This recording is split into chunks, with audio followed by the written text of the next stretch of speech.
Hey guys, I know it's been a while since my last video, but I wanted to go ahead and make one, send this out. I've had kind of been mulling some things over. Specifically, there was a question that came up in class a couple of weeks ago. One of the kids from Resilience was there and asked a question as to why capoeira was illegal. Right? Why was capoeira made illegal before 1938? And I gave some answers, and I hold by those answers that we gave, but I wanted to think a little bit more deeply about it and maybe use this as an opportunity to delve into the mind of those early capoeiristas. Okay? Because capoeiristas, we developed a bit of a reputation for not really caring so much about what the law was, right? Obviously, because capoeira survived that time period, right? And in order for it to be made legal, it still had to exist. Mestre Bimbo was training capoeira. Mestre Bimbo was learning capoeira. Mestre Bimbo was already teaching capoeira, honestly, even before he went through all the steps that he did to bring about the legalization of capoeira, right? So what were those early capoeiristas thinking? To understand that, I think we have to understand a little bit about where capoeira philosophy comes from. All right, let's think about the roda for a moment. In the roda, there are only two reasons why somebody doesn't get hurt. Either because the other person doesn't want to hurt them, or because the other person can't hurt them. Now, I know you guys probably think, well, what's this got to do with capoeira being illegal and the mindset of capoeiristas at the time? Here's where I'm drawing my connection. That kind of brings about a bit of a might makes right mentality in capoeira. Now, obviously, there are societal pressures and everything as well. And within the subculture of capoeira, we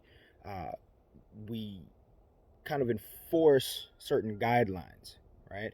For example, if an experienced member of the academy or an experienced capoeirista were to get into the roda and then you know, just go after somebody who is far less experienced, somebody who's new to the art form, or even a kid, there would be sanction on that person from the rest of the roda, from the people in the community, and honestly from the larger capoeira world, right? Especially now at a time of social media and where these videos get out, these people would be condemned, right?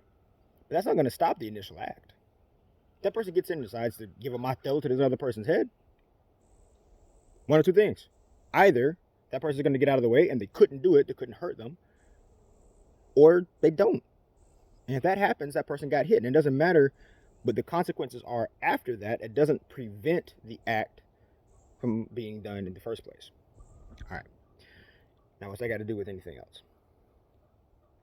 Let's think about where these capoeiristas found themselves when they moved into the cities. Okay, this is something that is documented as having happened. As slavery came to an end, as there was less demand for labor in the rural parts of surrounding these cities, many capoeiristas moved into the cities looking for work. We saw the same thing here in the U.S.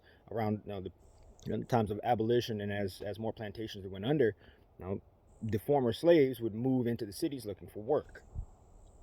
When that happened, they encountered a government that didn't care about them.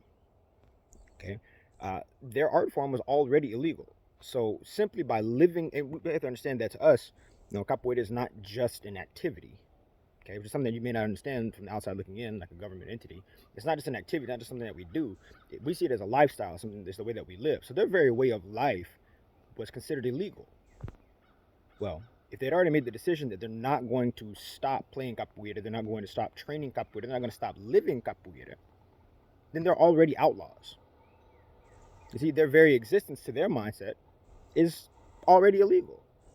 So if that's the case, when they look at this government, they look at these entities, they see an entity that wants to do them harm. So going back to our Hode example, they have a choice to make. Are they going to let this entity do them harm, or are they going to use the system to their advantage? Which is what malandragem is all about anyway. And it's always been, as far as we can tell, it's always been a part of capoeira, this idea of being a malandro. I'm going to turn this situation to my advantage. That was our lifestyle. So they come into the cities, they find that capoeira is illegal, and not only that, that the ways that they can make money, the ways that they can support themselves, they're somewhat limited in that too because they're marginalized, right? They're not going to be, at least especially in our first generation, they're not going to be lawyers and doctors and fulfill the quote unquote upper echelon of society. So what choice did they have now? Well, there's a lot of gang work at the time, right? There's a lot of work going out being a strike buster, right? That's something else that they could do. So the fact that they were already marginalized had the effect of marginalizing them further. And they found themselves in a place where they were almost working in a parallel society. So given that choice, and not wanting to allow someone to do them and their families harm, but also being somewhat denied the more quote-unquote legitimate ways of earning a living, capoeiristas found themselves living out a criminal lifestyle in many cases. Now, that was a part of what Mestre Bimba wanted to do. He wanted to rehabilitate the image of a capoeirista. And that's why his academy rules, when he founded his academies, that you had to have a job or be in school, right? You couldn't just be, as he would refer to it, as a bum, right? You couldn't just be somebody who just lived out on the street and play capoeira every once in a while. No, you had to have an occupation. You had to either have an occupation or be pursuing one, right? Because he was, trying to rehabilitate that whole idea of what a capoeirista was, the image of a capoeirista. So, when looking at the cause and effect, it's kind of a chicken or the egg argument. Were capoeiristas criminals and therefore capoeira was made illegal?